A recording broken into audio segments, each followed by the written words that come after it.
कह रहे कि जो साहित्य दूसरे की नकल करके लिखा जाए वह अधम कोटि की होती है। क्या होती है? अधम कोटि की होती है। जो साहित्य दूसरे की नकल करके लिखी जाए क्या होती है? अधम कोटि की होती है। अगला कह रहा है कि लेखक रामविलास शर्मा 1949 से 1953 तक है ना भारतीय प्रतियोगी है ना भारतीय प्रगतिशील लेखक संघ के क्या रहे? महामंत्री रहे। ठीक है ना, क्या रहे? महामंत्री। लेखक रामविलास शर्मा 1949 से 1953 तक भारतीय प्रगतिशील लेखक संघ के महामंत्री रहे। तो किसके महामंत्री रहे? तो प्रगतिशील लेखक संघ की महामंत्री रहे। कब से कब तक? तो 1949 से लेकर 1953 तक। इसमें एक लाइन में कई क्वेश्चन का आंसर छुपा हुआ है, इसलिए अच्छा से इसको देखें। रामविलास शर्मा का जन्म कहाँ हुआ था? उत्तर प्रदेश में उन्नाव जिले के छोटे से गांव उच गांव है ना सानी में हुआ था। उच गांव सानी, यानी कि रामविलास शर्मा का जन्म, जिला अगर पूछे ठीक है, तो कौन जिला? उन्नाव जिला। और गांव पूछे तो उसका गांव सानी। राज्य पूछे तो उत्तर प्रदेश। किसका? रामविलास शर्मा का जन्म। ठीक है ना। अगला है साहित्य की परंपरा का ज्ञान किसके लिए आवश्यक है? तो युग परिवर्तन के लिए आवश्यक है। कौन परिवर्तन? युग परिवर्तन के लिए आवश्यक है। अगला है प्रगतिशील आलोचना का विकास कैसे होता है? तो साहित्य परंपरा का है ना विकास साहित्य परंपरा की ज्ञान से। ठीक है ना, साहित्य परंपरा की ज्ञान से प्रगतिशील आलोचना का विकास संभव हो पाता है। ठीक है, अगला देखते हैं।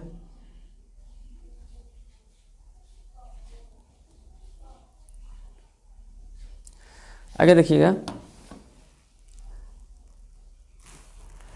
साहित्य के निर्माण में किनकी भूमिका निर्णायक है? किनकी भूमिका निर्णायक है? प्रतिभाशाली मनुष्य की। प्रतिभाशाली मनुष्य की भूमिका क्या है? निर्णायक है। कह रहे कि कौन कभी नहीं मरता? कौन कभी नहीं मरता? तो साहित्यकार कभी नहीं मर सकता। ठीक है ना, साहित्यकार।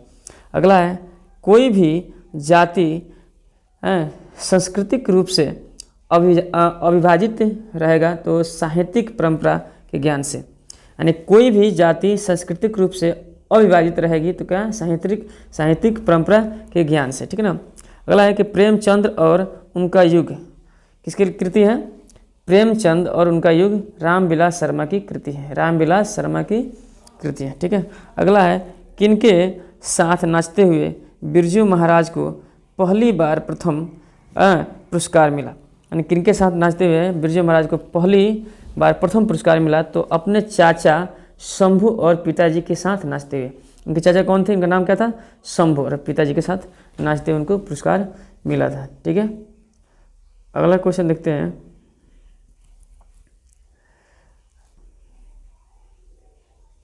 अगला क्वेश्चन है कि बिरजू महाराज है ना अपना सबसे बड़ा जज किसको मानते थे? तो होगा अपनी माँ को। क्या होगा? अपनी माँ को बिरजू महाराज सबसे बड़ा अपने जज मानते थे। अगला है पंडित बिरजू महाराज किस नृत्य में मशहूर हुए? तो कथक नृत्य। कौन सा नृत्य था? तो कथक नृत्य था जिसमें उन्होंने मशहूर हुए। ठीक है ना। अगला है कि पंडित बिरजू महाराज का जन्म कहाँ हुआ था? तो लखनऊ के जफरीन अस्पताल में होता है। कौन सा अस्पताल? तो जफरीन अस्पताल। कहाँ के? लखनऊ के। किनके जन्म होता है? पंडित बिरजू महाराज के जन्म होता है। ठीक है। बिरजू महाराज है ना वृक्षों के पत्तों में क्या देखते थे? पंडित बिरजू महाराज जो है वृक्षों के पत्तों में क्या देखते थे? तो ईश्वर को। किसको? तो ईश्वर को देखा करते थे। अगला है कि बिरजू महाराज के अनुसार है ना राधा श्याम कैसे हो गई? बिरजू महाराज के अनुसार राधा जो है श्याम कैसे हो गई? तो श्याम को देखते देखते कैसे हो गई? तो श्याम को, यहाँ श्याम कृष्ण को कहा गया है ना। बिरजू महाराज का सबसे दुखद दिन रहा। बिरजू महाराज का सबसे दुखद दिन क्या रहा? तो जब उनके पिताजी की मृत्यु हुई थी, तो सबसे ज़्यादा दुखी उस समय हुए थे। ठीक है, अगला देखते हैं। अगला क्वेश्चन है, देखिएगा। बिरजू महाराज ने साइकिल क्यों खरीदी? तो किराए के पैसे बचाने के लिए उन्होंने साइकिल खरीदी थी। ठीक है ना, किराए के पैसे बचाने के लिए। बिरजू महाराज की शादी 18 वर्ष की उम्र में हो गई। बिरजू महाराज की शादी 18 वर्ष की उम्र में हो गई। ठीक है ना। तो बिरजू महाराज की शादी कितने वर्ष की उम्र है, तो 18 वर्ष की उम्र में हो गई थी। तो बिरजू महाराज को आगे बढ़ाने में उनके माँ का हाथ रहा है, माने बिरजू महाराज आज मतलब इतने आगे बढ़ पाए, इनकी सबसे बड़ा जो हाथ रहा उनकी माँ की हाथ रहा, ठीक है ना, उनको आगे बढ़ाने में। कथक और बिरजू महाराज एक दूसरे के पर्याय थे, यानी कथक और बिरजू महाराज एक दूसरे के पर्याय मतलब कि एक दूसरे से अलग नहीं थे, कथक जो नृत्य है और बिरजू महाराज, ठीक है ना। बिरजू महाराज का पूरा नाम ब्रजनारायण मिश्र था। अगला है कि बिरजू महाराज है ना कि कपिला वत्स्यायन से मुलाकात हिंदुस्तानी डांस अकादमी में हुई थी। माने बिरजू महाराज का कपिला वत्स्यायन से मुलाकात कहाँ हुई थी, तो हिंदुस्तानी डांस अकादमी में हुई थी। ठीक है, अगला देखते हैं। बिरजू महाराज अपने आप को ईश्वर का असिस्टेंट मानते थे। क्या मानते थे, ईश्वर का असिस्टेंट, ठीक है ना। बिरजू महाराज अपने आप को ईश्वर का असिस्टेंट मानते थे। पंडित बिरजू महाराज का जन्म 4 फरवरी 1928 को हुआ था। 4 फरवरी 1928 को उनकी जन्म हुई थी, ठीक है ना। अगला है कि बिरजू महाराज है ना को संगीत नाटक अकादमी अवार्ड कब मिला। पंडित बिरजू महाराज को है ना संगीत नाटक अकादमी अवार्ड कब मिला, तो जब वे 27 वर्ष के थे। कितने वर्ष के थे, 27 वर्ष के थे, ठीक है ना। बिरजू महाराज है ना मात्र 9.5 साल के थे जब उनके पिता की मृत्यु हुई थी। कितने साल के थे, मात्र 9.5 साल के, ठीक है ना। तो गायक के स्वर में किसका निवास है, गायक के स्वर में ईश्वर का निवास होता है। गायक के स्वर में किसका निवास होता है, तो ईश्वर का निवास होता है, ठीक है ना। अगला देखते हैं। अगला क्वेश्चन है कि लेखक अशोक वाजपेयी है ना का जन्म कब हुआ था, तो 16 जनवरी 1941 को, 16 जनवरी 1941 को हुआ था। अशोक वाजपेयी का जन्म कहाँ हुआ था, तो दुर्ग है ना, दुर्ग में हुआ था। अशोक वाजपेयी का जन्म कहाँ हुआ था, तो दुर्ग में हुआ था, ठीक है ना। अगला है कि वाजपेयी जी किस सरकारी सेवा में थे, तो भारतीय प्रशासनिक सेवा में थे, ठीक है। अगला है अशोक द्वारा रचित एक पतंग, मैं अशोक वाजपेयी द्वारा रचित एक पतंग अनंत में क्या है, कविता संकलन है, क्या है, कविता संकलन, ठीक है ना। अगला है लेखक अशोक वाजपेयी दिल्ली में भारत सरकार की कला अकादमी के निदेशक थे। तो इनका नौकरी था क्या, कला अकादमी में दिल्ली, वो कहाँ थे, दिल्ली में भारत सरकार की कला अकादमी के निदेशक थे, है ना, अशोक वाजपेयी जी। आगे देखते हैं। अगला है देखिएगा कि विलनत्व क्या है, तो एक छोटा सा गांव है। विलनत्व क्या है, एक छोटा सा गांव है। अगला है आवनियो फ्रांस का एक कला केंद्र है। आवनियो क्या है, फ्रांस का एक कला केंद्र है। नदी के समान ही कविता सदियों से हमारे साथ रही है। नदी के समान ही कविता क्या रही है, हमारे साथ रही है, ठीक है ना। नदी के समान ही कविता सदियों से यानी वर्षों से हमारे साथ रही है। तीसरा साक्ष्य का संपादन अशोक वाजपेयी ने किया है। तीसरा साक्ष्य का संपादन किसने किया था, अशोक वाजपेयी ने किया है। आवनियो पाठ का लेखक कौन है, तो अशोक वाजपेयी है। आवनियो पाठ का लेखक कौन है, अशोक वाजपेयी है। कारण लेखक अशोक वाजपेयी का मूल निवास स्थान कहाँ है, सागर, कहाँ है, सागर मध्य प्रदेश, कहाँ, मध्य प्रदेश में, ठीक है ना।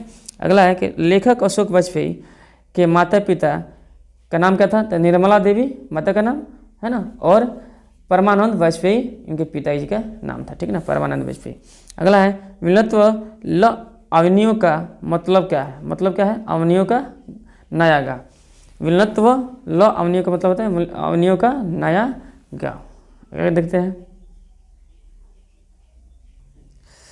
ला शत्रुंजा क्या है, तो एक ईसाई मठ है। ला शत्रुंजा क्या है, तो एक ईसाई मठ है। अगला है आवनियों में कवि कितने दिनों तक रहे। आवनियों में कवि कितने दिन तक रहे, तो 19 दिन तक। कितने दिन तक, 19 दिन तक रहे। अगला है लेखक ने आवनियों में कितनी कविताएं तथा कितनी गद्य रचनाएं की, तो 35 कविताएं। कितनी कविता, तो 35 कविता और 27 गद्य रचना की, है ना। लोग नदी चेहरा कैसे हो जाते हैं, माने नदी के पास बैठकर नदी चेहरा कैसे हो जाते हैं, तो लोग नदी के चेहरा कैसे हो जाते हैं, तो नदी के पास बैठकर। अगला है कि कविता किससे भरी होती है? तो शब्दों से। कविता किससे भरी होती है? तो शब्दों से। और नदियाँ किससे भरी होती है? जल से। सिंपल सी बात है। कविता किससे भरी होती है? तो शब्दों से। और नदियाँ किससे भरी होती है? तो जल से। ठीक है ना। अगला है, कवि अशोक वाजपेयी के अनुसार कविता कैसी है? तो नदी जैसी है। कविता कैसी होनी चाहिए? कविता कैसी है? तो नदी जैसी है। ठीक है। मछली को छूते ही संतु क्यों हिचक रहा था? मछली को, अगला क्वेश्चन है कि मछली को छूते ही संतु क्यों हिचक रहा था? तो डर के कारण से। किस कारण से? डर के कारण से। मछली शीर्षक कहानी किसने लिखी है? मछली शीर्षक कहानी किसने लिखी? तो विनोद कुमार शुक्ल ने। लेखक विनोद कुमार शुक्ल का जन्म कहाँ हुआ था? तो रजनानंद गांव, छत्तीसगढ़ में। कहाँ पे? तो छत्तीसगढ़ में। लेखक का छोटा भाई का नाम क्या था? तो संतु। क्या था? संतु, है ना। मछली शीर्षक कहानी किस कृति से संकलित है? मछली शीर्षक कहानी किस कृति से संकलित है? तो महाविद्यालय से। कहाँ से? तो महाविद्यालय से। ठीक है ना। संतु एक मकान के नीचे क्यों खड़ा हो गया? भीगने से बचने के लिए। भीगने से बचने के लिए, भीग न जाए इसलिए मकान के नीचे खड़ा हो गया। संतु क्यों उदास हो गया? मछली के काटने के कारण से। मछली जो काटी जा रही थी इस कारण से संतु क्या हो गया? उदास हो गया। ठीक है। अगला है कि इतालवी भाषा में लेखक की किस कृति का अनुवाद हुआ है? इतालवी भाषा में लेखक की किस कृति का अनुवाद हुआ है? तो क्या होगा? पेड़ पर कमरा है। क्या होगा? पेड़ पर कमरा कहानी संग्रह है। यह पेड़ पर कमरा क्या है? कहानी संग्रह है। अगला है कि विनोद कुमार शुक्ल को 1992 ईस्वी में पुरस्कार मिला। क्या नाम था? रघुवीर सहाय स्मृति पुरस्कार। क्या नाम था? रघुवीर सहाय स्मृति पुरस्कार था। विनोद कुमार शुक्ल, है ना, निराला सृजन पीठ में अतिथि साहित्यकार रहे। क्या रहे? अतिथि साहित्यकार रहे। मछली जो है कहानी एक संस्मरण है। मछली एक कहानी है और क्या एक संस्मरण है ना। संतु किससे काँप रहा था? ठंड से काँप रहा था। संतु किससे काँप रहा था? तो ठंड से काँप रहा था। लेखक विनोद कुमार शुक्ला का जन्म कहाँ हुआ था? 1 जनवरी। कब हुआ था? 1 जनवरी 1937 को। लेखक विनोद कुमार शुक्ल का जन्म कब हुआ था? 1 जनवरी 1937 को हुआ था। ठीक है। अगला है कि विनोद कुमार शुक्ल को साहित्य अकादमी पुरस्कार कब मिला था? तो 1990 में। 1990 में मिला था। नवेद खाने में इबादत के लेखक यतीन्द्र मिश्र का जन्म उत्तर प्रदेश में हुआ था। कहाँ हुआ था? उत्तर प्रदेश में। नवोद खाने में इबादत के लेखक यतीन्द्र मिश्र का जन्म उत्तर प्रदेश में हुआ था। एक रचनाकार के रूप में यतीन्द्र मिश्र मूलतः एक क्या थे? एक कवि थे। कवि हैं। क्या है? कवि हैं। बिस्मिल्लाह खां और शहनाई के साथ किस मुस्लिम, है ना, थोड़ा मुस्लिम में लिखने में गलती है, तो बिस्मिल्लाह खां और शहनाई के साथ किस मुस्लिम पर्व का नाम जुड़ा? मुस्लिम पर्व का नाम जुड़ा। तो क्या होगा? मुहर्रम। क्या होगा? मुहर्रम। यतीन्द्र मिश्र ने थाती पत्रिका का संपादन किया था। यतीन्द्र मिश्र ने कौन सा पत्रिका? तो थाती पत्रिका का संपादन किया था। शहनाई और डुमराव एक दूसरे के लिए क्या है? उपयोगी है। शहनाई और डुमराव एक दूसरे के लिए क्या है? तो उपयोगी है। यानी कि शहनाई के साथ क्या उपयोगी है? तो डुमराव, और डुमराव के साथ क्या? शहनाई। ऐसे एक दूसरे क्या उपयोगी है। बिस्मिल्लाह खां, है ना, बालाजी मंदिर, कौन मंदिर? बालाजी मंदिर में रियाज करने के लिए जाते थे। बिस्मिल्लाह खां किस मंदिर में? तो बालाजी मंदिर में रियाज करने के लिए जाया करते थे। ठीक है। अगला है कि शहनाई के सुशिर बाधों में शाह कहा जाता है। सुशिर बाधों में क्या कहा जाता है? शाह कहा जाता है। शहनाई के सुशिर बाधों में, सुशिर मतलब कि मुंह से जो बजाने वाला था उसमें क्या कहता है? शाह। शाह मतलब एक तरीके का राजा कहिए। काशी संस्कृति का पाठशाला है। काशी किसकी पाठशाला है? संस्कृति का पाठशाला है। विभिन्न प्रकार की जो संस्कृति अपने देश में, इसकी क्या है? इसको हम पाठशाला यानी कि विद्यालय यानी स्कूल कह सकते हैं। काशी का है? उत्तर प्रदेश में है। ठीक है ना। यतीन्द्र मिश्र का जन्म कब हुआ था? तो 1977 में यतीन्द्र मिश्र का जन्म हुआ था। आरंभिक दिनों में बिस्मिल्लाह खां की प्रेरणा कौन थी? तो गायिका बहनें रसूलन बाई और पतलुन बाई, बदलुन है, बतलुन ऐसे कहा जाता है, बतलुन है। ठीक है ना। रसूलन बाई और बतलुन बाई। ठीक है ना। तो आरंभिक दिनों में बिस्मिल्लाह खां की प्रेरणा कौन थी? तो गायिका बहनें, यानी ये दोनों गायिका बहनें थी, रसूलन बाई और बतलुन बाई। ठीक ना। देवप्रिय किसकी रचना है? तो यतीन्द्र मिश्र की। देवप्रिय किनकी रचना है? यतीन्द्र मिश्र की। बिस्मिल्लाह खां के माता पिता के नाम क्या था? तो मिठन और पैगंबर वरद खां, है ना, मिठन और पैगंबर वरद खां था, ठीक है ना। खां साहब की यानी कि बिस्मिल्लाह खां की पसंदीदा हीरोइन कौन थी, मतलब इनको कौन सी हीरोइन को चाहते थे, तो सुलोचना, उसका नाम क्या था, सुलोचना, ठीक है ना, इनकी पसंदीदा हीरोइन थी, ठीक है। आगे देखते हैं, अगला देखिए, बिस्मिल्लाह खां को भारत का कौन सा सम्मान मिला, तो भारत रत्न, बिस्मिल्लाह खां को भारत रत्न सम्मान से सम्मान किया गया भारत सरकार द्वारा, ठीक ना। शहनाई का तात्पर्य क्या है, तो बिस्मिल्लाह खां का शहनाई का तात्पर्य क्या है, बिस्मिल्लाह खां का हाथ, ऐसे कहा गया है इसको, है ना। बिस्मिल्लाह खां की मृत्यु कब हुई थी, 21 अगस्त 2006 को, बिस्मिल्लाह खां की मृत्यु 21 अगस्त 2006 को हुई थी। बिस्मिल्लाह खां को किसकी कचौड़ी संगीतमय लगती थी, यानी बिस्मिल्लाह खां की किसकी कचौड़ी जो है संगीतमय लगती थी, तो कुसुम की, क्या नाम है उनका, कुसुम की कचौड़ी जो लगती थी संगीतमय, मैंने एकदम संगीतमय, है ना। दक्षिण भारत का कौन सा वाद्य शहनाई की तरह मंगल ध्वनि का है, दक्षिण भारत का कौन सा वाद्य शहनाई की तरह मंगल ध्वनि का है, ध्वनि का पूरक है, क्या है, मंगल ध्वनि का पूरक है, तो क्या होगा, नगास्वरम, नगास्वरम, पूरक मतलब उसके स्थान पर, ठीक है ना, शहनाई की तरह ये भी है नगास्वरम। गांधी जी का जन्म कहाँ हुआ था बाबू, तो गुजरात के पोरबंदर में, तो मालूम ही होगा, गुजरात के पोरबंदर में गांधी जी का जन्म हुआ था। गांधी जी के माता का नाम पुतली बाई और पिता का नाम करमचंद गांधी था, है ना, गांधी जी के, ठीक है। आगे क्वेश्चन देखिए, अगला है कि गांधी जी ने अहिंसा का पहला प्रयोग दक्षिण अफ्रीका में किया था, गांधी जी ने अहिंसा का पहला प्रयोग कहाँ किया था, दक्षिण अफ्रीका में किया था। गांधी जी को सर्वप्रथम महात्मा किसने कहा, तो रविन्द्रनाथ टैगोर ने महात्मा कहा था गांधी जी को, ठीक है ना। हिंद स्वराज की रचना किसने किया था बाबू, तो महात्मा गांधी ने किया था, हिंद स्वराज की रचना किसने किया था, तो महात्मा गांधी ने किया था। हरिजन और यंग इंडिया पत्रिका संपादन किसने किया, तो महात्मा गांधी ने किया था। हरिजन और यंग इंडिया पत्रिका संपादन किसने किया था, महात्मा गांधी ने किया था। आध्यात्मिक शिक्षा से गांधी जी का मतलब क्या था, तो हृदय की शिक्षा से, किसकी शिक्षा से, हृदय की शिक्षा से, ठीक ना। आध्यात्मिक शिक्षा से गांधी जी का मतलब हृदय की शिक्षा से था। कोई संस्कृति कब जिंदा नहीं रह सकती, कोई भी संस्कृति है कब जिंदा नहीं रह सकती है, जब वह दूसरे को बहिष्कार करने की कोशिश करती है, जब वह दूसरे को क्या करती है, बहिष्कार करने की कोशिश करती है, तो वो संस्कृति जिंदा नहीं रह सकती है, ठीक है ना। अगला देखते हैं, गांधी जी ने जीवन संग्राम में प्रेम को किस चीज़ से जीतने के लिए कहा है, प्रेम को प्रेम से जीतने के लिए कहा है, ठीक है ना, प्रेम को प्रेम से जीतने के लिए कहा है, किसमें, जीवन संग्राम में। गांधी जी का विवाह 14 वर्ष की उम्र में हो गया था, जिस वर्ष में आप लोग मैट्रिक दीजिएगा, है ना, उस वर्ष में इनका क्या हो गया था, विवाह हो गया था। गांधी जी ने अपने राजनीतिक जीवन की शुरुआत 1915 में किया था, राजनीतिक जीवन की शुरुआत 1915 में किया था, ठीक ना। गांधी जी जाति धर्म के भेदभाव को मिटाना चाहते थे, कौन, जाति धर्म के भेदभाव को मिटाना चाहते थे, कौन, गांधी जी, ठीक ना। पूरा राष्ट्र गांधी जी को बापू कहकर पुकारता था, ठीक है ना, पूरा राष्ट्र गांधी जी को क्या कहता है, बापू कहता है। महात्मा गांधी जी का जन्म 2 अक्टूबर 1869, है ना, इसमें 2 अक्टूबर 1869 को हुआ था। इनके जन्म दिवस पर हम अहिंसा दिवस मनाते हैं, ठीक ना, क्या, अहिंसा दिवस, ठीक ना।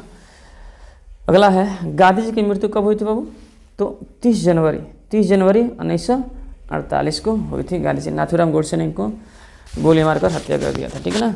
तो गांधी जी की मृत्यु 30 जनवरी 1948 ईस्वी को हुई थी, ठीक है। अगला है कि नानकाना साहब यानी कि गुरु ने मुक्ति का उपाय बताया है राम नाम कीर्तन में, किस कीर्तन में, राम नाम कीर्तन में। गुरु ने माने गुरु नानक जी ने मुक्ति का उपाय किस में बताया है, राम नाम की कीर्तन में, राम नाम जपते रहिए मुक्ति मिल जाएगी। तेहि घट ब्रह्म निवासा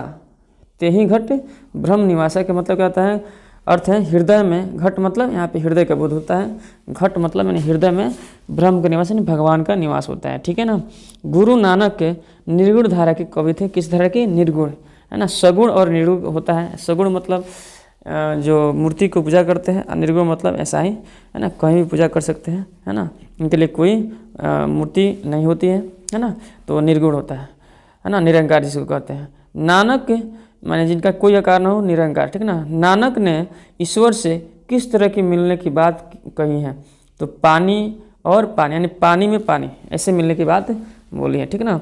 ईश्वर विद्यमान है, कहाँ विद्यमान है, तो सर्वत्र यानी सभी जगह पे ईश्वर है ना, उसका एक जगह भी खाली नहीं जहाँ पे ईश्वर न हो। नानक जी के अनुसार नानक ने हिंदू मुसलमान दोनों को समान धार्मिक उपासना पर बल दिया है। नानक ने हिंदू मुसलमान के समान धार्मिक उपासना यानी कि पूजा पाठ की पद्धति पर बल दिया है, ठीक है।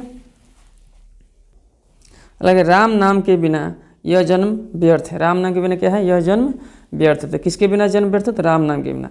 राम नाम के बिना शांति नहीं, किसके बिना शांति नहीं मिलती है, तो राम नाम के बिना। किन के अनुसार, तो गुरु नानक जी कहते हुए, है ना। तो काम क्रोध रहित हृदय में ब्रह्म निवास करता है। काम क्रोध रहित यानी जिससे ज़्यादा गुस्सा नहीं आता है, जो क्रोध रहित है ना, यानी कि काम यानी कि वासना जिसको बोलते हैं, भोग विलास से दूर, इनके हृदय में क्या निवास रहता है, तो ब्रह्म का निवास रहता है, ठीक ना। राम नाम के बिना वाणी किसके समान हो जाती है, तो विष के समान, यानी राम नाम के बिना वाणी किसके समान, तो विष के समान हो जाती है, ठीक है ना। किसे सुख दुख की चिंता नहीं होती, किसे, कौन व्यक्ति जो सुख दुख की चिंता नहीं होती, तो ईश्वर के भक्ति में लीन व्यक्ति, यानी ईश्वर को के भक्ति में जो लीन व्यक्ति होते हैं उनको किसी चीज़ की दुख नहीं होती है, चिंता नहीं होती है, क्योंकि उनको लगता है कि मुझे गॉड भगवान जो है इससे रक्षा करेंगे, ठीक ना। तो आगे देखते हैं। ईश्वर है ना कण कण में निवास करते हैं। ईश्वर कण कण यानी प्रत्येक छोटे से छोटे कण में भी ईश्वर का निवास होता है। गुरु कृपा से किस युक्ति की पहचान हो जाती है बाबू, तो ईश्वर की प्राप्ति की युक्ति, यानी कि युक्ति मतलब उपाय, यानी कि गुरु चाह दे तो ईश्वर से आपको मिलाप यानी मिलन करा सकते हैं, ठीक है ना। तो गुरु से ही संभव हो पाता है। पठित पाठ में गुरु के दोनों पद किस भाषा में लिए गए हैं, तो ब्रज भाषा में। किस भाषा में है, तो ब्रज भाषा में है। द्वितीय पद में कवि ईश्वर से किस प्रकार मिल गए, तो जैसे पानी में पानी मिलता है उसी प्रकार है ना कवि ईश्वर में मिल गए। अगला है कि प्रेम ऐनी श्री राधिका, यानी प्रेम ऐनी अर्थात प्रेम की खजाना। प्रेम ऐनी का मतलब प्रेम की खजाना किसे कहा गया है, तो राधा रानी को। किसे कहा गया है, तो राधा रानी को कहा गया है, ठीक है। अगला देखते हैं। कहता है किसकी छवि को देखकर रसखान की आंखें अपनी नहीं रही, मानी किनको देखकर रसखान की आंखें अपनी नहीं रही, तो मोहन की यानी कि कृष्ण की। मोहन किनको कहा गया है, श्री कृष्ण जी को कहा गया है, ठीक है ना। कवि ने चित्तचोर किन्हें कहा, तो श्री कृष्ण जी को कहा। किसके कहा, तो श्री कृष्ण जी को कवि ने चित्तचोर कहा। तो चित्तचोर का मतलब जो चित्त को चुरा ले, जिनके बगैर रहा ना जाए, तो चित्तचोर किसको कहा, तो कृष्ण को। और चित्तचोर ने कवि का क्या चुरा लिया है, तो मन चुरा लिया है। तो क्या चुरा लिया, मन चुरा लिया है। कलधौत का धाम किसे कहा कहते हैं, तो इंद्रपुरी को। किसे कहते हैं, इंद्रपुरी को कलधौत का धाम कहते हैं। कहते हैं कवि रसखान को किस धर्म का संस्कार प्रभाव पड़ा, किस धर्म का संस्कार का प्रभाव पड़ा, तो वैष्णव धर्म। कौन सा धर्म, वैष्णव धर्म। जो विष्णु को मानने वाले उसे वैष्णव धर्म कहते हैं, है ना। रसखान का रचना काल है ना, रचना काल किसका राज्यकाल था, तो जहांगीर का। रसखान का रचना काल किसका राज्यकाल था, मैंने रसखान जिस समय थे वो उनके समय में जहांगीर शासन कर रहा था दिल्ली में, ठीक है ना। कहना लुकटी और कमरिया पर कवि किन सुखों को त्याग कर देना चाहता है, तो लुकटी और कमरिया पर तीनों लोगों को क्या, यानी तीनों लोगों को राज जो है त्याग कर देना चाहता है, ठीक है ना कवि। अगला देखते हैं। अगला कहते हैं ऐनी शब्द का अर्थ क्या है, तो खजाना। ऐनी शब्द का अर्थ खजाना है।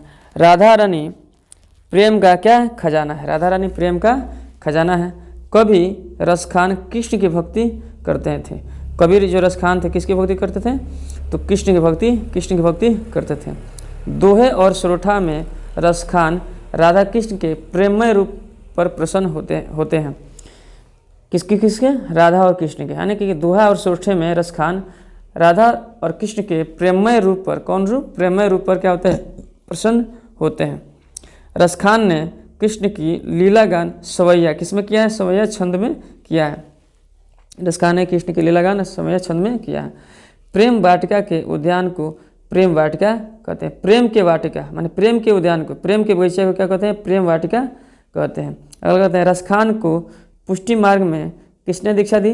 रसखान को पुष्टि मार्ग में किसने दीक्षा दी? तो गोस्वामी विठल दास। ऐसे भी क्वेश्चन पूछ सकता है कि पुष्टि मार्ग के प्रेरक व्यक्ति कौन है? तो गोस्वामी विठल दास। इन्होंने गोस्वामी विठल दास ने पुष्टि मार्ग की दीक्षा दिया था किसको? रसखान को। ठीक है। अगला है तिहुपुर किसे कहते हैं? तो तीनों लोग को, तीनों लोग को क्या कहते हैं? तिहुपुर कहा गया। ठीक है ना। कवि आठों सिद्धि नौ निधि के सुख को किसके आगे भूल जाना चाहता है? यानी आठों सिद्धि नौ निधि यानी बहुत बड़ा चीज़ होता है। आठों सिद्धि यानी सिद्धियाँ जैसे कि है ना, आसमान में उड़ जाना, है ना, पानी में न डूबना, आग नहीं जला सकता है, ऐसे बहुत सारी सिद्धियाँ जो होती हैं इनको भी भूल जाना चाहता है। किसके? नंद की गाय चराने के लिए। ठीक है ना, नंद की गाय चराने के लिए, है ना।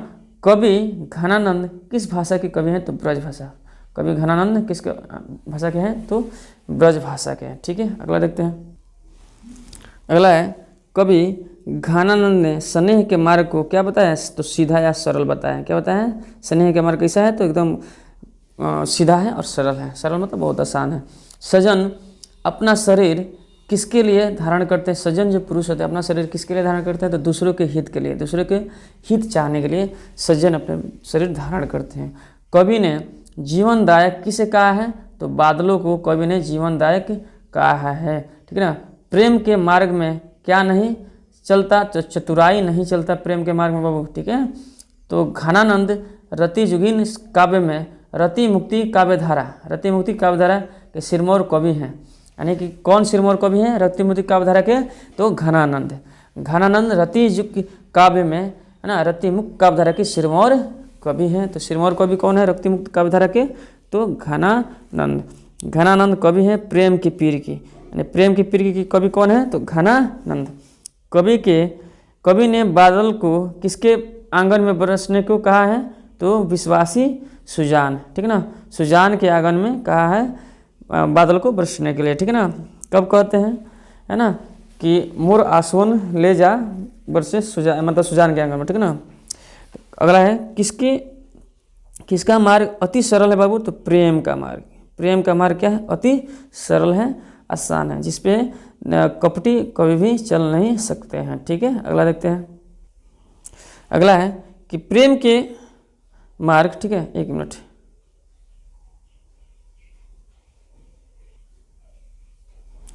अगला है कि प्रेम के मार्ग में अभिमान को त्याग करते हैं कौन लोग? संचल। अभिमान मतलब घमंड, यानी कि प्रेम के मार्ग में जब अपनाना पड़ता है तो घमंड को चूर चूर करना पड़ेगा, तभी प्रेम के मार्ग में आप जा सकते हैं। ठीक है ना। तो घनानंद को प्रेम के पीर उपनाम से भी जाना जाता है। ठीक है ना। तो किसे प्रेम के पीर कहा गया? तो घनानंद को प्रेम के पीर कहा गया है। ठीक है ना। पीर एक टाइप के देवता लोग होते हैं ना, उसमें प्रेम के पीर कहा गया है। तो घनानंद ने किस भाषा में कविता लिखा है? तो शुद्ध ब्रज भाषा में। घनानंद किस भाषा में? तो शुद्ध ब्रज भाषा में कविता लिखी है। घनानंद को लाक्षणिक मूर्तिमत्ता और प्रयोग, है ना, वैचित्र का कवि किसने कहा?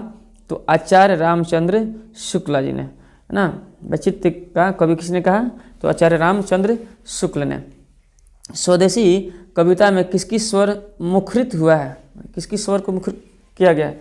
तो नव जागरण का। नव जागरण मतलब होता है नया जागरण, नया सवेरा, नए तरीका जिंदगी जीना, है ना, नया चीज़ की शुरुआत करना, ऐसे समझ सकते हैं। ठीक है ना। स्वदेशी कविता में किसकी स्वर मुखरित हुआ है? तो नव जागरण का। नव जागरण का। कवि को भारतीय लोगों में क्या नहीं दिखाई देती? तो भारतीयता। कवि कहता है कि भारतीय लोगों में भारतीयता दिखाई नहीं देती। ठीक है ना। कवि ने ग्रामीण जीवन का यथार्थवादी चित्रण किस काव्य में किया है? ग्रामीण जीवन का कवि ने तो जीर्ण जनपद में। कौन सा जनपद? जीर्ण जनपद में किया है। ठीक है। अगला देखते हैं। कवि ने, है ना, दास वृत्ति के लोगों की तुलना किससे की है? तो डफाली से। किससे की है? कवि ने दास वृत्ति के लोगों की तुलना किससे की है? डफाली से। कवि के अनुसार हाट बाजार किन चीज़ों से भरी हुई है? तो विदेशी चीज़ों से। किस चीज़ों से? विदेशी चीज़ों से भरी हुई है। कह रहे हैं देश विदेश में, देश जो है विदेश कैसे बन गया, तो शानो शौकत के कारण। कौन शौकत के कारण? शानो शौकत के कारण। कवि प्रेमघन ने रसिक समाज की स्थापना 1874 ईस्वी में की। कवि प्रेमघन ने रसिक समाज की स्थापना 1874 ईस्वी में की। प्रेमघन के अनुसार लोगों को भारतीय वस्तुओं से घृणा हो गई। माने कवि प्रेमघन के अनुसार लोगों को भारतीय वस्तुओं से क्या हो गई? घृणा हो गई, है ना। जिनसे शरीर की धोती नहीं संभलती, वे देश को भी नहीं संभाल सकते। कौन कहते हैं? प्रेमघन, ठीक ना, प्रेमघन, ठीक ना। अगला देखिए, अगला है कि लोग शान समझते थे। क्या समझते थे? अंग्रेजों के नौकर बनने में। लोग अंग्रेजों के नौकर बनने में शान समझते थे, है ना। स्वदेशी कविता कवि किस रचना से संकलित है? स्वदेशी कविता कवि की किस रचना से संकलित है? तो प्रेमघन श्रवसव, प्रेमघन श्रवसव, ठीक है ना। कवि प्रेमघन को वर्तमान में देसी चाल चलन, स्वदेशी पहनावा और भारतीयता भारत में दिखाई नहीं पड़ती। यानी कवि को ना देसी चाल चलन, स्वदेशी पहनावा और भारतीयता भारत में दिखाई नहीं पड़ रही है ना। अगला है कि वर्तमान समय में भारत में लोग अंग्रेजी भाषा में बोलने में क्या करते हैं, है ना, गर्व, यहाँ पे गर्व होगा, गर्व महसूस करते हैं, ठीक है ना, गर्व महसूस करते हैं, ठीक है ना, समझते हैं, गर्व समझते हैं, गर्व की बात समझते हैं, गर्व की बात, ठीक है ना। अंग्रेजी भाषा बोलते हैं तो वो लोग समझते हैं कि मैं सबसे लिटरेट पर्सन हूँ, सबसे जेंटिलमैन हूँ, ठीक है ना, कोई अच्छी बात नहीं है। कवि ने नेताओं को मजाक उड़ाया है, किसे? उनके पहनावे से, उनके पहनावे से कवि ने नेताओं को मजाक उड़ाया है। सुमित्रानंद पंत का जन्म, है ना, अल्मोड़ा जिले के, है ना, कसौनी गांव में हुआ था। अल्मोड़ा जिले के किस गांव में? कसौनी गांव में हुआ था। अगला देखते हैं, अगला देखिएगा, सुमित्रानंद पंत का जन्म कब हुआ? तो 1900 में हुआ था। सुमित्रानंद पंत का जन्म 1900 में हुआ था। सुमित्रानंद पंत को ज्ञानपीठ मिला, कब मिला? चिदम्बरा के लिए, चिदम्बरा जब उन्होंने लिखा था इनके लिए, इन्हें ज्ञानपीठ पुरस्कार मिला था, ठीक ना। प्रकृति का सुकुमार कवि सुमित्रानंद पंत को ही कहते हैं, प्रकृति का सुकुमार कवि सुमित्रानंद पंत। भारत माता शीर्षक कविता कवि किस रचना से संकलित है? तो ग्राम्या, क्या है? ग्राम्या से संकलित है ना। पंत जी का देहावसान यानी कि कब मर गए थे? तो 29 दिसंबर 1977 को, 29 दिसंबर 1977 को इनका देहावसान, मृत्यु हुआ था। सुमित्रानंद पंत के पिता का नाम क्या था? तो गंगादत्त पंत। कौन? गंगादत्त पंत था, ठीक है ना। पंत जी कैसे कवि थे? तो छायावादी। कौन कवि? तो छायावादी कवि थे, ठीक है। आगे देखते हैं, अगला देखिए, अरे लोकायतन पंत जी की अंतिम काव्य रचना थी। पंत जी की अंतिम काव्य रचना लोकायतन थी, ठीक है ना। कवि ने भारत माता को ग्रामवासिनी क्या कहा है? ग्रामवासिनी कहा है, ठीक ना। अगला है, कवि मानव इतिहास के नित्य विकास से विश्वास करते थे। कौन से विकास? मानव इतिहास के नित्य विकास में विश्वास करते थे कवि, ठीक है ना। अगला है, कवि सुमित्रानंद पंत ने जग जननी कहा। किनके कहा जग जननी? तो भारत माता को जग जननी कहा, ठीक ना। कवि जननी का मतलब होता है जो जन्म देती है, जो जन्म के लिए उत्तरदायी है, ठीक ना। कवि के अनुसार भारत माता अपने घर में क्या है? तो प्रवासनी है, अपने घर में बंधक पड़ी हुई है ना। कवि के अनुसार भारत माता जो अपने घर में क्या है? प्रवासनी है, बंधक पड़ी हुई है, कोई बांध कर रख दिया है ना, यानी बंधा हुआ है। भारत माता शीर्षक कविता में कवि ने भारत माता को भारत की आत्मा है ना कहा है। क्या कहा है? भारत शीर्षक कविता में कवि ने भारत माता को भारत की आत्मा कहा है, ठीक है। अगला देखते हैं, अगला देखते हैं कि युगवाणी किसकी रचना है? तो सुमित्रानंद पंत की। युगवाणी किनकी रचना है? सुमित्रानंद पंत की है, ठीक ना। अगला है, कवि के मानव सौंदर्य ने उन्हें किस ओर आकृष्ट किया है? तो समाजवाद की ओर, यानी समाजवाद की ओर उन्हें आकृष्ट किया है, ठीक ना। कवि के मानव सौंदर्य ने उन्हें किस ओर आकृष्ट किया है, आकर्षित किया है? तो समाजवाद की तरफ, ठीक है ना। कविता में है ना। धूल भरा मैला सा आंचल किस चीज़ का प्रतीक है? तो भारत माता की गरीबी का। धूल भरा मैला आंचल किस चीज़ का प्रतीक है? तो भारत माता की गरीबी। भारत माता अपने संतानों को दुखी देखकर क्या कर रही है? रो रही है। क्या हो रही है? भारत माता क्यों रो रही है? क्योंकि वो उसके संतान जो हैं वो दुखी हैं, इसलिए भारत माता रो रही है। ठीक है, आगे देखते हैं। अगला है, देखिएगा कि भारत माता शीर्षक कविता में गंगा यमुना का जल, है ना, जल भारत माता के आंसू के रूप में बह रहे हैं। किसकी जल? गंगा यमुना का जल भारत माता के आंसू के रूप में बह रहे हैं। भारत माता के अनुसार भारतवासी अहिंसा, सत्य और तप संयम के मार्ग पर चलकर सफल होंगे। भारत माता के अनुसार क्या होगा? अहिंसा, सत्य और तप संयम के मार्ग पर, रास्ते पर चलकर क्या होंगे? सफल होंगे, यानी कि इनको मुक्ति मिलेगी, यानी कि अंग्रेजों से क्या होंगे? यह अंग्रेजों से अपने भारत को आज़ाद करवा पाएंगे। ठीक ना। भारत माता पाठ के अनुसार भारत की आत्मा गाँवों में निवास करती है। तो ऐसे क्वेश्चन पूछता है कि भारत की आत्मा कहाँ निवास करती है? तो गाँवों में, भारत के गाँव में निवास करती है। सोने के ताज पहनकर कौन इठला रहा है? तो भारत माता। ठीक ना। सोने के ताज पहनकर मिट्टी क्या हो रही है? इठलाती है भारत माता। ठीक है ना। समय के रथ का घर घर नाद कह रहा है कि अब राजा इस गद्दी से उठो और इस पर प्रजा बैठेगी, यानी कि अंग्रेजों के लिए कहा जा रहा है कि अंग्रेजों यहाँ से भागो और अब भारतवासी जो हैं इस देश के राजपाट को चलाएंगे, यानी राजा बनेंगे। यानी राजा जो आया है शब्द अंग्रेजों के लिए प्रयोग किया गया है। ठीक है, अगला देखते हैं। अगर है, कवि ने जनता की तुलना फूल और दूधमुही बच्चों से की है। कवि ने जनता की तुलना किससे की है? फूल और दूधमुही बच्चों से की है। ठीक है। महलों की नींव हुंकारों से उखड़ जाती है। किससे उखड़ जाती है? हुंकारों से। किसकी नींव उखड़ जाती है? तो महलों की नींव। समय किसके अनुसार चलती है? तो जनता के अनुसार चलती है। समय किसके अनुसार? तो जनता के अनुसार चलती है। कभी जनता के कितने सिंहासन तैयार करने को कहते हैं? तो 33,000, यानी कि जिस समय अंग्रेजों का शासन था उस समय लगभग जो है ना 33,000, मतलब 33,000, 33 करोड़ होनी चाहिए यहाँ पे। ठीक है, 33 करोड़ की जनसंख्या आसपास थी। ठीक है ना। अगला है कि किसका अभिषेक होने वाला है? तो प्रजा का। किसका अभिषेक? तो प्रजा का अभिषेक होने वाला है। ठीक है ना।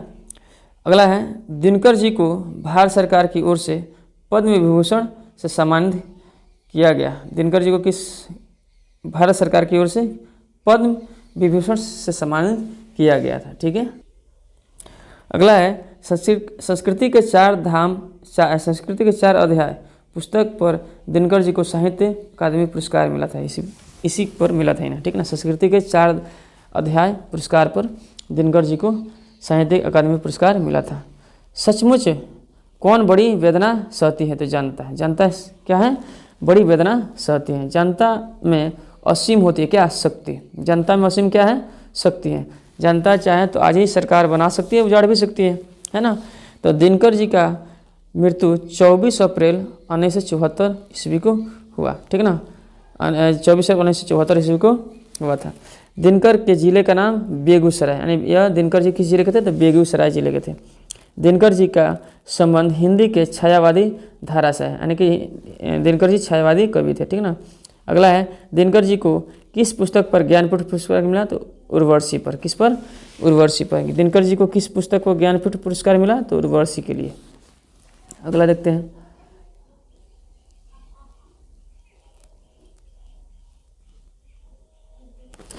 दिनकर जी का जन्म हुआ था, कब हुआ था? तो 1908 में हुआ था। ठीक है ना। अज्ञेय जी का जन्म 7 मार्च 1911 को हुआ था और मृत्यु उनकी हुई थी 4 अप्रैल 1987 को, है ना। 7 मार्च 1911 और मृत्यु 4 अप्रैल 1987 को इनकी मृत्यु हुई थी। हिरोशिमा कविता, है ना, कवि की किस कृति से संकलित है? तो सदानीरा। किस कृति से? तो सदानीरा से संकलित है। अगला है, अज्ञेय जी का जन्म कुशीनगर, कौन नगर? कुशीनगर उत्तर प्रदेश में हुआ था। अज्ञेय जी का जन्म। कविता में प्रयुक्त सूरज क्या है? तो परमाणु बम। क्या है? तो परमाणु बम की बात की जा रही है। कविता में प्रयुक्त सूरज क्या है? परमाणु बम है। कविता में आए हुए सूर्य को काल सूर्य क्यों कहा गया है? तो इस सूर्य के उगने से है ना मौत की बरसात हुई थी। किसकी बरसात हुई थी? मौत की बरसात। ठीक है ना। अगला देखते हैं। अगला जो है क्वेश्चन, अरे कवि अज्ञेय के अनुसार है ना वाष्पन से कैसे मुक्ति हुआ जा सकता है? वाष्पन से तो प्रयोग धार्मिक से। ठीक है ना। अगला है नदी के दीप किनकी कृति है? तो अज्ञेय जी की। किनकी कृति है? अज्ञेय जी की। अगला है कविता में धूप कहाँ से बरसती है? तो फटी मिट्टी से, यानी कि फटी मिट्टी से धूप बरसती है ना। कवि कुंवर नारायण का जन्म लखनऊ यानी यूपी में हुआ था। ठीक है ना।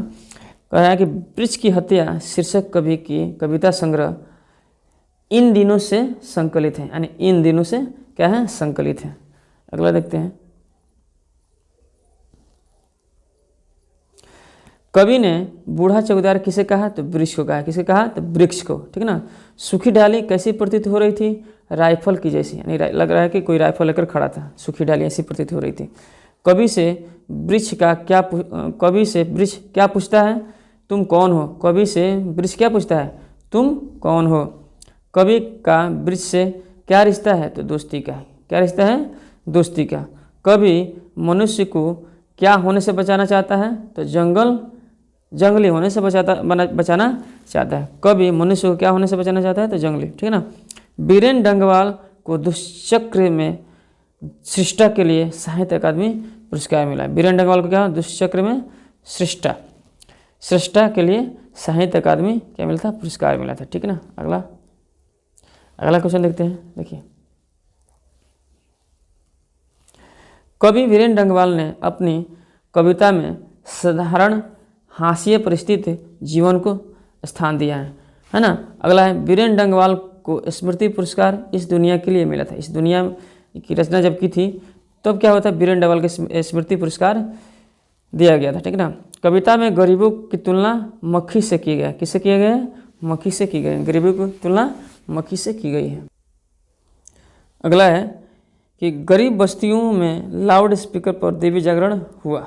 गरीब बस्तियों में किस पर? लाउड स्पीकर पर देवी जागरण हुआ। बीरेन डंगवाल का जन्म है ना 5 अगस्त 1947 को हुआ था। ठीक है ना। कवि ने घूमता आईना शीर्षक से किस पत्रिका का है ना स्तंभ लेखन किया? तो कहा था अमृत प्रभात। क्या था? अमृत प्रभात। बीरेन डंगवाल की पहली कविता संग्रह इस दुनिया में कब प्रकाशित हुई? तो 1991 में प्रकाशित हुई थी। ठीक है ना। बीरेन डंगवाल की पहली कविता संग्रह इस दुनिया में कब प्रकाशित हुई? तो 1991 में। कविता के प्रथम अनुच्छेद में गरीब की तुलना किससे की गई है? तो मक्खी से। किससे की गई है? मक्खी से की गई है। अगला देखते हैं।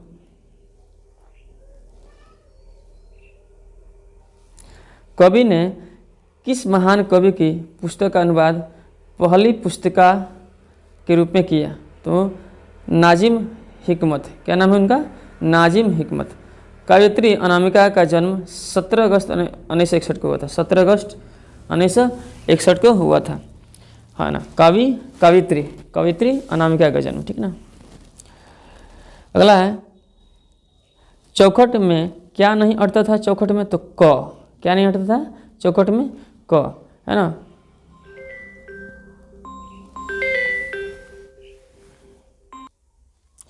अगला है कि अनुष्टुप किसकी रचना है? अनुष्टुप तो अनामिका। किनकी रचना है? तो अनामिका की। अगला है कवयित्री अनामिका सत्यवती कॉलेज। कौन कॉलेज? सत्यवती कॉलेज दिल्ली में प्राध्यापिका है। दिल्ली में कौन है? प्राध्यापिका है ना। कवयित्री को ऋतुराज साहित्यकार सम्मान प्राप्त हुआ। कौन राज? ऋतुराज साहित्यकार सम्मान प्राप्त हुआ। ठीक है। अगला देखते हैं। अगला है कि घोड़े की तरह लुढ़कता मालूम पड़ता है। जब बच्चा लिखता है तो घ कैसे लिखता है? घोड़े की तरह लुढ़कता मालूम पड़ता है। ठीक है। अगला देखते हैं। अगला है कि बच्चा अंग लिखने का अनवरत प्रयास करता है। अनवरत मतलब लगातार लिखने का प्रयास करता है। अंग लिखने की कोशिश में वो रो पड़ता है। अंग लिखने की कोशिश में क्या पड़ता है? वो रो पड़ता है। ठीक है। अगला है अक्षर ज्ञान के लेखक अनामिका का जन्म कब हुआ था? मुजफ्फरपुर। कहाँ हुआ था? मुजफ्फरपुर बिहार में। मुजफ्फरपुर बिहार में इनका जन्म हुआ था। कवियत्री ने MA की पढ़ाई कहाँ से पूरी की? तो दिल्ली विश्वविद्यालय। कहाँ से? दिल्ली विश्वविद्यालय से की थी। गलत पत्ते की चिट्ठी किसकी रचना है? तो अनामिका की। गलत पत्ते की चिट्ठी किसकी रचना है? अनामिका की। अनामिका ने कहती हैं औरतें पुस्तक का संपादन किया। अनामिका ने कौन सा पुस्तक? कहती हैं औरतें पुस्तक का संपादन किया। कविता की क कबूतर की तरह फुदकता है। कविता की क कैसे फुदकता है? कबूतर की तरह फुदकता है, ठीक है ना। बेटे ने कविता में माँ किसे माना? तो अंग को, है ना। ये जो बड़ा वाला है ये माँ माना है, और जो यहाँ पे बिंदु जो दिया है उसके अपने आप को मानता है कि यह मैं हूँ, और यह जो ई की भांति वो क्या है? ड की भांति वो मेरी माँ है। इसलिए इसे बार बार लिखने का प्रयास करता है और नहीं लिख पाता है तो रोने लगता है, ठीक है। अगला देखते हैं। लौटकर आऊँगा फिर शीर्षक कविता में कवि किस भावना की अभिव्यक्ति हुई है? अपनी मातृभूमि तथा परिवेश से कवि की उत्कट प्रेम की भावना की। यानी लौटकर आऊँगा फिर शीर्षक कविता में कवि की जो भावना होता है, तो कह रहा है कि मैं जब भी जन्म लूँगा तो मैं इसी मातृभूमि में जन्म लूँगा। यानी कि उनकी उत्कट प्रेम, यानी बहुत प्रबल प्रेम की भावना का क्या हो रहा है? यहाँ पे दिखाई दे रहा है, ठीक है ना। लौटकर आऊँगा फिर कविता का हिंदी अनुवाद का प्रयोग शुक्ला ने किया है। कौन किया है? शुक्ला जी ने। अगला है कवि की कृति वनलता सेन। कवि कृति वनलता सेन के कौन सा पुरस्कार मिला? तो श्रेष्ठ काव्य ग्रंथ। कौन सा पुरस्कार? श्रेष्ठ काव्य ग्रंथ का, ठीक है ना।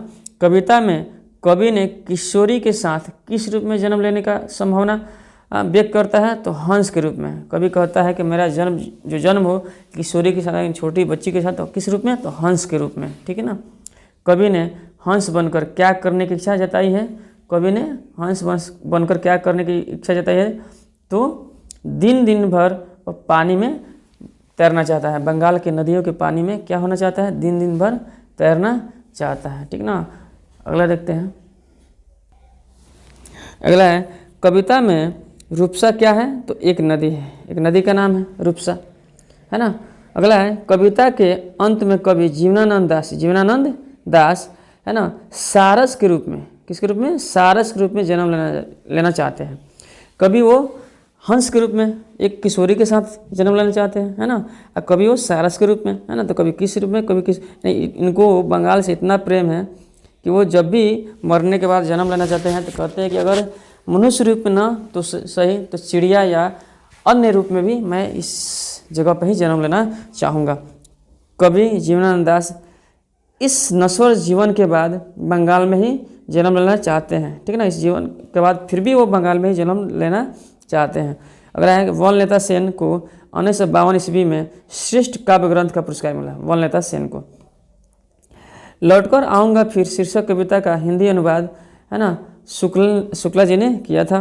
कवि रेनर मारिया रिल्के का जन्म वर्तमान जर्मनी में होता। कहाँ होता? वर्तमान जर्मनी है। रेनर मारिया रिल्के का जन्म, ठीक है ना। आगे देखते हैं। आगे इसमें क्या है कि कह रहा है कि बिना भक्त के भगवान भी एकाकी और निरुपाय है। मतलब कि बिना भक्त का भगवान क्या है? बिल्कुल एक अकेला है ना। मेरे बिन तुम प्रभु कविता हिंदी भाषा अनुवाद धर्मवीर भारती ने किया था। कौन? धर्मवीर भारती ने किया था, ठीक है ना। व्यक्ति और विराट सत्य एक दूसरे पर निर्भर है। व्यक्ति और विराट सत्य का एक दूसरे पर निर्भर है। मेरे बिन तुम प्रभु कविता विश्व कविता के ना भाषांतरित संकलन देशांतर से ली गई है। अगला है कवि जीवनानंद दास का जन्म 1899 में हुआ था। जीवनानंद दास की मृत्यु कब हुई थी? 55 वर्ष की उम्र में हो गई थी, ठीक है ना। अगला देखते हैं। अगला है कि जीवनानंद दास, ठीक है ना, जीवनानंद दास, ठीक है, के निधन के बाद उनके कितने उपन्यास प्रकाशित हुए थे? 13। कितने? 13। अगला है कवि जीवनानंद दास ने कविता में किस पक्षी की तरह बनने की संभावना व्यक्त की है? तो अबाबिल। कौन पक्षी? तो अबाबिल पक्षी की तरह, ठीक है ना। रेनन मारिया का जन्म 4 दिसंबर 1875 को हुआ था। रेनन मारिया का जन्म 4 दिसंबर 1875 को हुआ था। टेल्स ऑफ अलमाइटी किसकी रचना है? तो रेनन मारिया का। टेल्स ऑफ अलमाइटी किनकी रचना है? रेनन मारिया का। कवि रिल्के के अनुसार किसके अस्तित्व पर भगवान का अस्तित्व है? तो भक्त के अस्तित्व पर क्या है? भगवान का अस्तित्व बचा हुआ है। कवि ने ईश्वर के सामने सैया के रूप में कवि ने ईश्वर के सामने सैया के रूप में, है ना। अगला है कवि रेनन मारिया रिल्के का माता का नाम क्या था? सोफिया। क्या था? सोफिया था। अगला है कवि रेनन मारिया रिल्के काव्य शैली कैसी थी? तो गीतात्मक। कैसी थी? गीतात्मक। गीत टाइप का इनका काव्य शैली था, ठीक है ना। मेरे बिन तुम प्रभु हिंदी अनुवाद किसने किया? तो कवि धर्मवीर भारती ने। कवि की कविता में किनके आधुनिक स्वर सुने जा सकते हैं? तो रहस्यवाद को, ठीक है ना। बिना भक्त के भगवान कैसे हैं? तो एकांक और निरूपण है, ठीक है ना। भगवान की ना भगवता किस पर निर्भर करती है? तो भक्त की सत्ता पर। भक्त है तो भगवान है, भगवान है यानी भक्त है तो भगवान है, बिना भक्त के भगवान कैसे, ठीक है ना। कवि को किस बात की आशंका है? उनको आशंका है कि उनके बिना ईश्वर क्या करेंगे, यानी कि भक्त के बिना ईश्वर क्या करेंगे, ठीक है। धन्यवाद।